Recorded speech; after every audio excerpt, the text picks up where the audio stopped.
My name is Raphael Cobb, a proponent of end-time gardening, and especially as it relates to the coming crisis as depicted in the last book of the Bible and is found in Revelation 13:17. Gardening was introduced at creation, and God was the first gardener.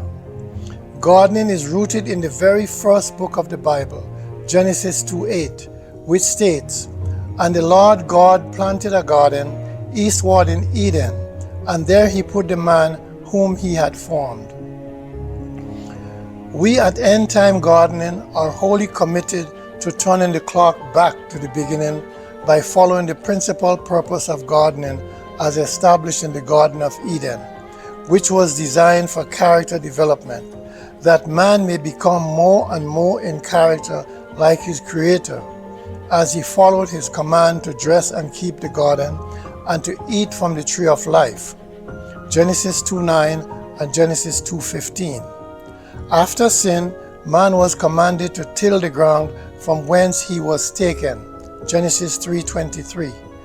The major method used in this end-time gardening is the proper formation and maintenance of high-yielding raised beds. End-time gardening grew out of a deep and growing concern about the method of gardening that has been practiced for many generations under the most misinformed, gruesome, labor-intensive, servile, and cruel practices, followed by the baleful work of the Industrial Revolution with the introduction of harmful chemicals and pesticides. In addition, the command by God to rest the land every seventh year, as depicted in Leviticus 25, has not been heeded. This approach has failed miserably in meeting the needs of those who have an interest in gardening and has deterred them from attempting to start a garden due to the high cost of heavy machinery and equipment, coupled with an overkill of harmful pesticides, insecticides, and toxic sprays.